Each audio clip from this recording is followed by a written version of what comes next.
why tracking is important and why does it matter. We're going through this and we're talking about technology now to track. Remember, there's 3 types of leverage. There's human leverage, there's technology leverage, and there's systems leverage. So what's great about technology leverage is being able to use technology to keep your team accountable. So how have I learned to program or code or Salesforce Jingo CRM to keep my team accountable? Really easy. My mortgage business is 4 things that we track. 1, lead to app. 2, application to qualify, qualifying to contract, and contract to close. There's a little bit more on that, but those are 4 major ones. So we have a goal and we have a standard. Each loan officer understands what the goal is or what they're trying to reach, and then what the minimum standard is. Every single day, after they track their calls, they track their applications out, track their reports out, they get a report from Salesforce, and I'm CC'd on the report, and it says what their conversion or lead to app conversion rate was that day. Then your application to qualifying was that day, qualifying to contract was that day, and contract to close. Now they see that on a daily basis. Now it's great competition within your team. Every week that report will come out and it shows grades who's number 1 on the team, who's number 2, who's number 6, who's number 7. And then it creates a competition of who can improve their conversion rate, 5% here, 10% there, 20% there, wherever it is. But you want to gamify technology. You want to create it in a way that it creates like this competition within your group that is going to allow you to have them be self-accountable and keep each other accountable. That's a great culture, because remember, the theme of culture is your opportunities, your responsibility. I tell them all the time, I've done this 24 years, I'm already successful at what I do, but you want to have the same success, it's your responsibility. The second focus that we focus on is document collection. Why would you focus on document collection? Well, 2 things. 1, we've run LP and DU before we send out the pre-approval letter when we have it for a client, and we don't have any overlays on our LP and DU. So our conditions list are actual items that are on LP and DU findings that actually is what we need to close a loan.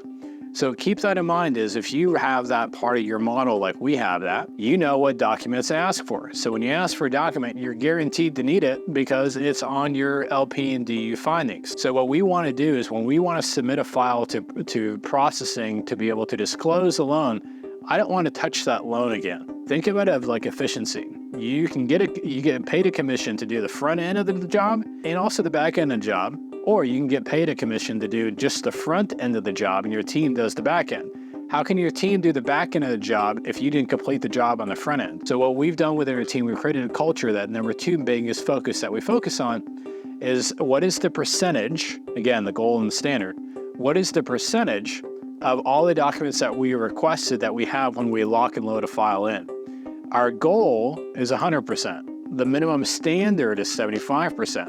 And that's why when you submit files to underwriting, the underwriting conditions are very minimal, or they come back already on a clear close.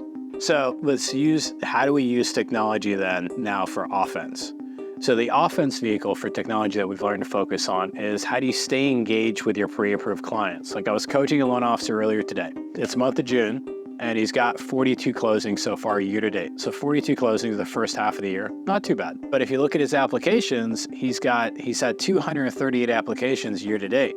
He's like, well, I'm going to have a record year, and I've got 120 clients out there pre-approved looking for houses. So the question I gave him back was, how are you leveraging technology to be able to stay in contact with those 120 pre-approved clients so you don't have to manually stay in contact with them? So we use a technology called BombBomb. It's a video email software. And so we use BombBomb as a market update from the loan officer that goes out to their 120 pre-approved clients. And then also we see on there the ones that actually watch the videos and ones that did not watch the videos. The ones that actually watch the videos, you're going to win their business anyway. The ones that open the email, watch like 5 seconds of the video and close it off, you can get that tracking report, and that's who you need to contact. Because that tells you the relationships that you have with that borrower it's okay. But the ones that watch the full video, or the ones that shared the full video, or the one that watched the video a second time, you've got a great relationship with those clients. I'm not saying don't follow up with them, But what I am saying, you want to prioritize your day, you prioritize your week, so you make sure if you've got 120 pre-approved clients out there, you capture all 120. Will you? Maybe not. But it at least gives you a solid chance to position yourself to capture all 120. Keep that in mind. I hope you're realizing this theme. There's proactive tracking and there's reactive tracking. Reactive tracking is when something goes wrong or you have very few applications, you have very few closings, then you go do the research and figure out what happened. Proactive tracking is you completely have models, systems, and standards that you have goals for and you have standards for that you truly stay on top of and you focus. So if you're able to focus on that, then now you're playing offense, you're playing proactive tracking through technology, and instead of playing reactive tracking, what happened? Let's not do that, and let's focus on how do we be efficient through our day by being effective. Now, the way we do that is focusing on leading indicators, not lagging. Leading and lagging is a fancy word for leading is what's going to happen in the future that you can future pace. Lagging is what's happened in the past that you can't fix. It's already happened. It's a good thing to learn and understand with the lagging indicators that, hey, this is something that, let me study the past so I can predict the future, and that's all it is.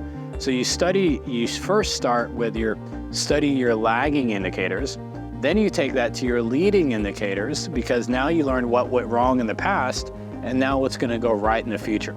So as you're going through this, what I want you to understand is the mindset that you got to have is how do you leverage technology to give you the upper hand over your competition, but how do you leverage technology to give yourself time back? That's where the gold is.